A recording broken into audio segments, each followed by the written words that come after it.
for you guys tonight. Dave, we have some absolutely...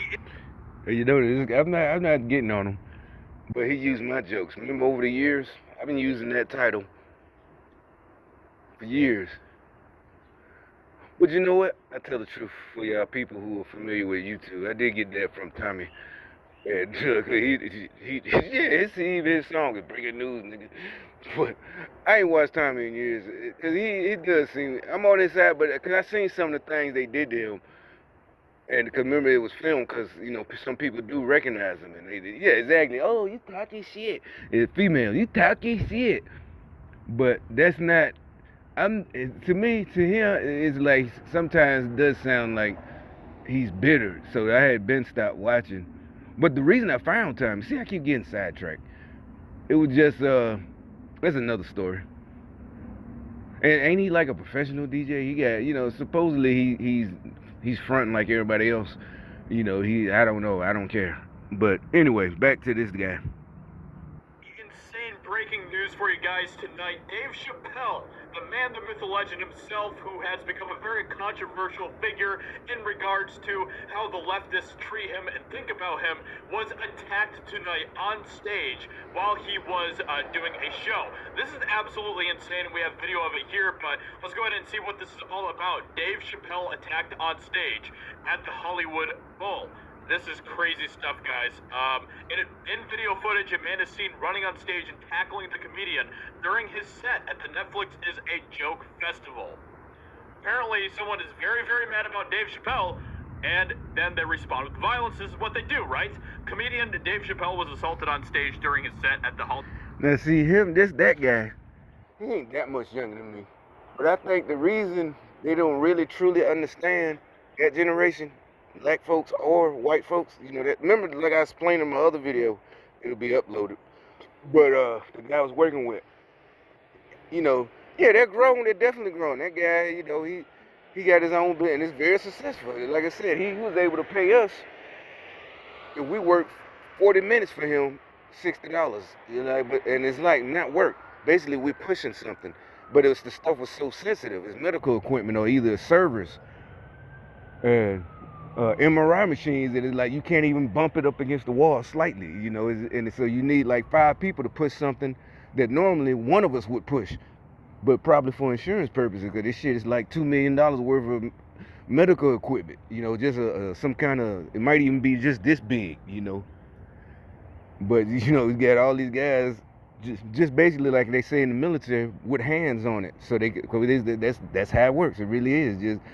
Y'all literally, yeah, we just got our hands on it. You got one hand. As long as you just got, all of us just got one hand, it's all good. That's it. And the time it took the most time was really because they moving stuff out the way. The nurses and all this. And most of the time we felt like the truck drivers just really wanted some company. Because we tell them, this dude they talking to us. He's like, I got to go up to New Jersey after here. And we're just like, this dude just. But I'm like, more than likely it is for insurance. Who knows how much he's making, and he probably making who knows $1,000 for this trip because he's a truck driver. Even though, like I said, we pull up to the deck, bag up, they open the door to the tailgate goes down, and you literally pushing the cart, but it's a cart full of $1 million equipment. So. Yeah, I pay somebody $60 to keep from having to use my insurance, as a whatever small business trucker, because you bump this shit and now it don't work right, and they gotta take it back and recalibrate it and shit. So you ain't gotta do. All you gotta do is hire somebody. And if something's wrong, it's like, nope, I had 3 guys pushing that shit. But anyway, so the reason I think they don't understand, I think like with our generation, they started changing things. Remember, like people will point out, this ain't just started in 2016 because of Trump. The insiders who know, he knew what was going on, because this video of Trump talking about he gonna have to, in the 80s, really it is, it's not no mythical, well maybe it is biblical shit prophesied. It's just him being, the main thing they talking about, he was born rich, right?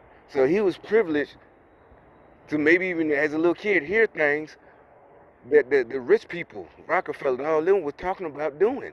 That don't mean he was, some kind of King Arthur or nothing like. That's what we're trying to tell y'all stupid people. It had nothing to do with we worship Trump. It's like no, and like I said, some people don't matter. That's what we're trying to tell you. People are the same. Some people are born rich, but you're still the same.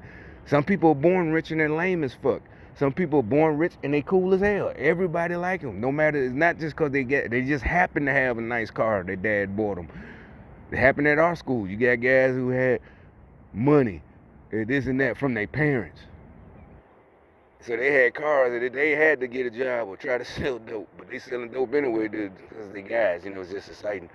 But but everybody like that guy. Some guys are just cool. They were born cool.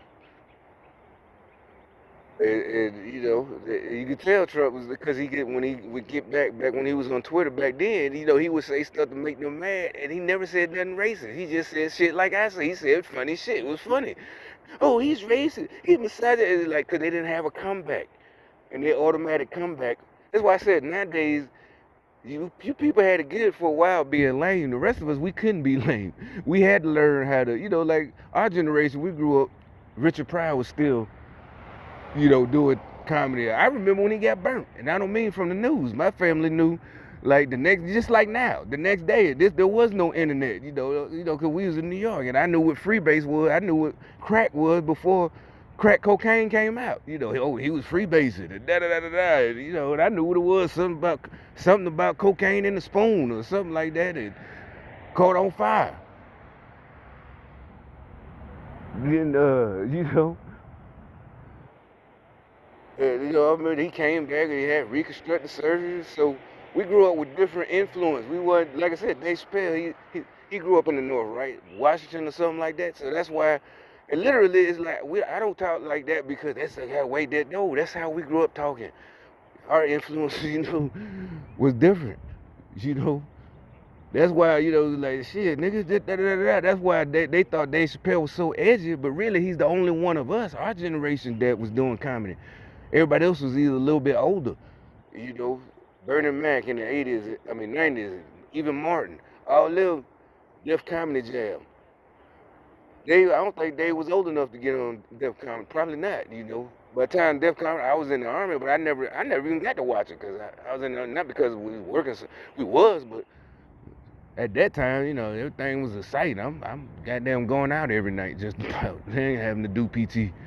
At 6:30, run miles and miles and miles, and I done hung out all night. But I was able to do that and outrun everybody else. I did. I'll push up, I'll sit up. Obviously, we going on a jump. You're going on a jump, so you know ahead of time, so you ain't gonna hang out. You ain't got no time to hang out. But so, and like with that, why they thought he was so? It was just that's how it was. Then NWA came out, da da da. But most of us had been saying nigga before that. Richard Pryor, Eddie Murphy, all that shit. It wasn't NWA that told us nothing like that. But so no, I'm just saying, I had been wanting to say this about why the white folks, they thought he, because remember, I think that's why he ran. He didn't understand, but it wasn't the white folks. He says it, but what happened is he did. Just like to this day, he bowed down to the elites, the black elites, the boule. That's what they call it, right? I forgot about that. The boule, Jesse and them, Jesse Jackson, the fraternities. Because they didn't go to college either, you know. He bowed down, cause them the ones, Al Sharpton, all these mother. That's why they still mad. They been mad the whole time. Remember, that's why cause they was offended. That's why they got mad at Bill Cosby, even though he went to college. They got mad at Bill with the pound cake shit. And I remember when that happened in 2003 or 4. And I was talking to somebody, older black dude, around the hood when that happened. I was like, "What y'all mad about?"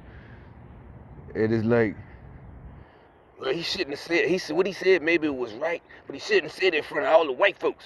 This nigga was a Vietnam vet. I'm like, why are you so mad at that? Why would you? Don't you want the little kids to be doing better? This 2003. I ain't, I'm like in my late 20s. Just been out the military 2 years. Don't you want them to? I mean, nigga, you know what it's like around here, what it was and shit. So why is it like that? To me, that sound like you want to keep them down, And it's like, see, that's what we're saying. We're tired of it. Y'all, that's what I'm saying. I don't want to be like y'all when I get older. If I live to be, that's another thing. We, as my generation, where I'm from, in Birmingham, we always throw it in that that precursor, or what you call it, that, if I live to be 80, you know, back then when you was 18, if, da da da. Yeah, I wouldn't want to be mad like y'all are mad at somebody my age. That's disgusting, man. It ain't no, oh, we bash it. Nigga, we want to bash your old ass. I'm telling you. Nigga, like the old, brrr, brrr. Honey, shut up, they have that old lady out, Why are you, this? And really, back then, in our day, it was just that everybody stayed with their, mostly all the gangsters stayed with their grandma. That's why I'm finna shoot that nigga grandma house up, cuz. You know, this was like 17. And it was always the grandma house, because it was always, the worst ones was always staying with their grandma. They didn't stay in the projects either. Certain gangs stayed in the projects. I think mostly the disciples and shit, the folks. But the rest, they all stayed at their grandma house. And I'm shoot that nigga grandma house up. Fuck that shit. Or maybe he even did something. He killed one of they. It ain't that we ain't got no respect for the elders. It's like y'all are fucking disgusting. Y'all are practicing witchcraft and this and that. And I'm like, no, ain't no way in hell. That's bitter. Your insides are black. That means your inside, you're not supposed to be revered. The Bible tells you that you don't just, nobody wants to revere you. That is just fucked up.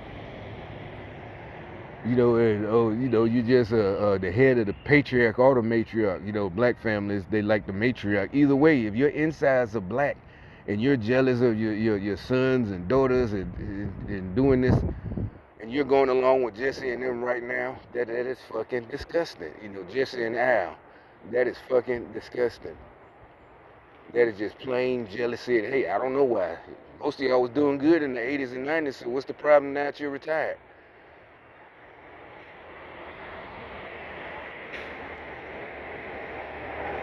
So anyway,